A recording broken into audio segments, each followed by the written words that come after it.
Alright, and here's our final palette. Earth colors. Gold ochre. I have this one. This is a wonderful color. It's a little more yellow than yellow ochre, but still very earthy. It's quite fun. This is PY42 and PY83. So a yellow ochre and a yellow. Very pretty. And then next we have New Gold, PR101 and PY83. So both of these share the same secondary pigment, PY83. But this one is PR101 and PY83. And this first one is PY42 and PY83. So it's either a yellow ochre or a PR101, kind of a Venetian English red kind of a base to it. So it's a little more reddish looking. That's fun. And this one is Raw Sienna Deep. It's not picking up as well as I thought it was going to. It's a bit more of a pale color. A little yellowish. This is PY42. It's like a brown with a bit of yellowish, but next to that it looks kind of greenish. And then next we have this one, Raw Umber Natural. Raw Umber Natural is PBR7. Also kind of a pale color payoff. And then next we have Burnt Sienna. Burnt Sienna is also a PBR7. That's got a better color payoff. Ooh, it's doing a pushy thing. That's fun. That's a good color. I think my favorite Burnt Sienna and Burnt Umber are the ones from American Journey. And they paint out very similar to the DaVinci ones. And then next, Burnt Sienna Deep. Burnt Sienna Deep is PR101. I know sometimes companies make burnt sienna with a PR101. So that one's the PR101 burnt sienna, and that one's the PBR7 burnt sienna. So it's just a little more orangey. And next is terracotta. That's fun. Ooh. I almost put my finger in the paint. And terracotta is PR102. Which is also an earth red pigment like PR101. That one it says is semi-opaque. So's the next one. Venetian. Venetian red is PR101.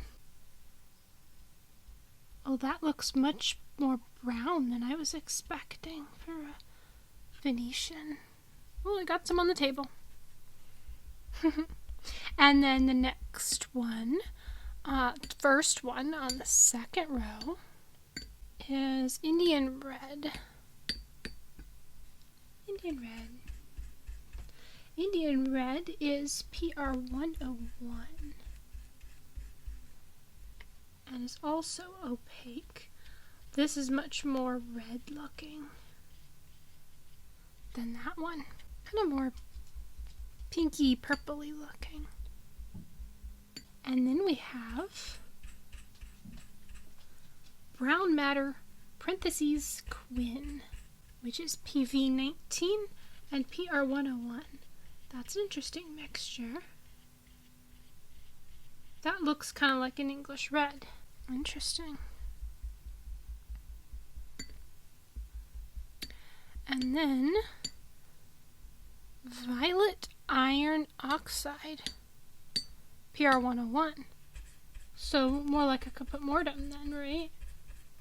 A slightly purple leaning, oh, this is very purple, PR101.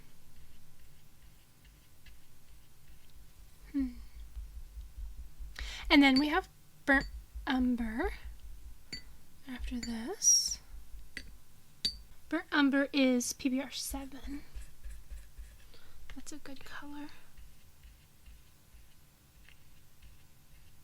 It's a good burnt umber.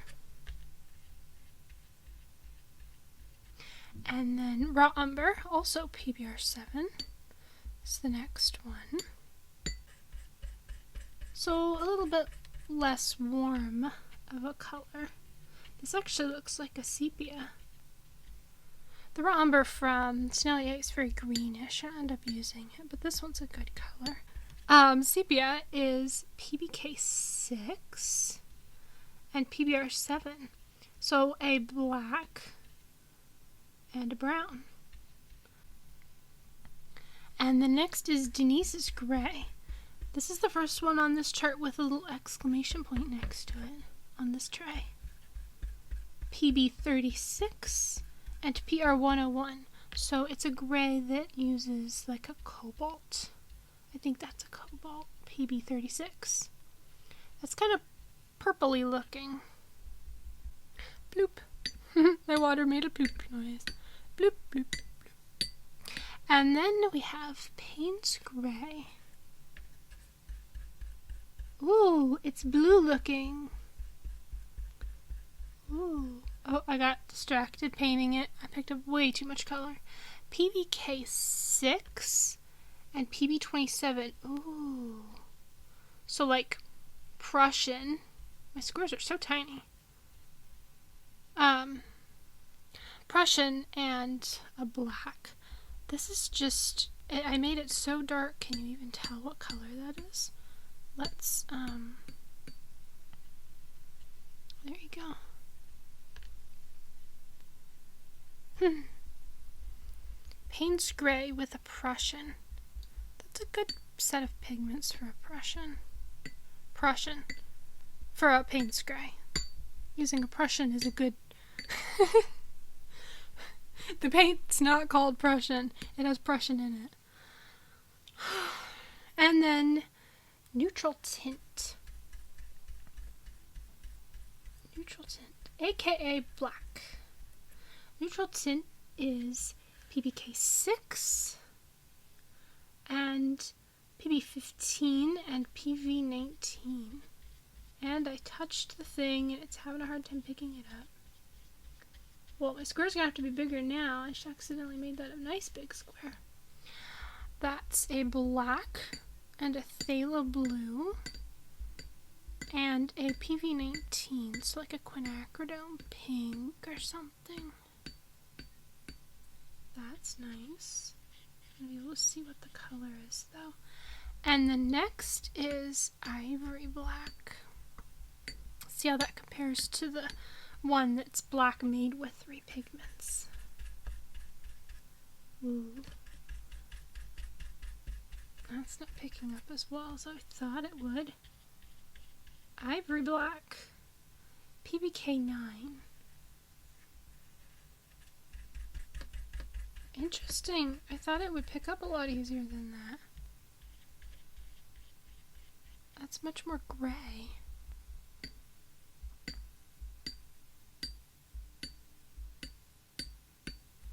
And then next is Lamp Black, which is completely opaque, according to the little chart thingy.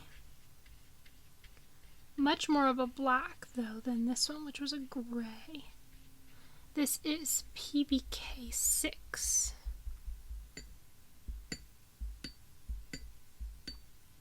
And the next is Davy's Gray, which has 3 pigments on it and looks kind of greenish. PW6, PBK6, and PG7. Oh yeah, greenish. That's a white and a black and a phthalo green. that could actually be a good sea color. Like, you could paint the ocean with that color. Combine that with some of the other blues.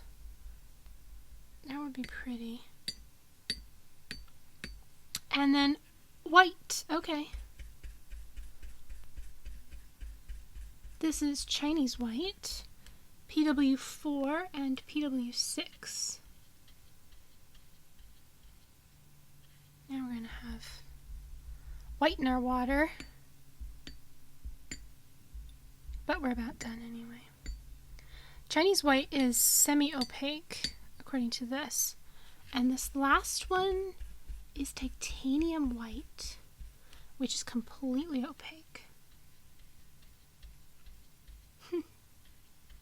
Well, cool. That was fun. I will show you this one up close. And when these are all dry, I will stick them in my yellow binder. Clink, clink.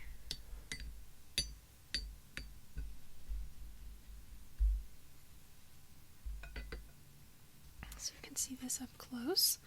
Oh, I love this color selection. It's all these warm, earthy, orangey browns, and then cooler colored browns, and like one that looks like indigo, that was the Payne's Gray, and then some blacks and like a greenish gray blue kind of color.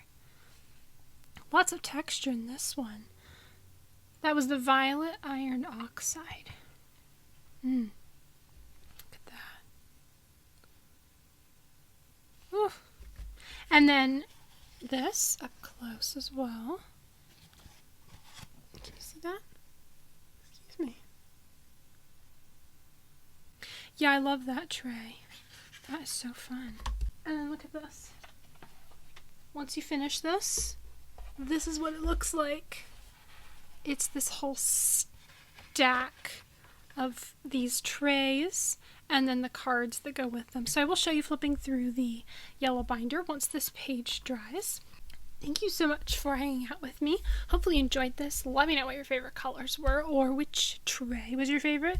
Maybe blue is your favorite color as well and you just absolutely loved watching all the blues swatched out. Maybe you're a floral painter and the red one was your favorite. That was the first one, was the reds and the yellows and the oranges. That was fun.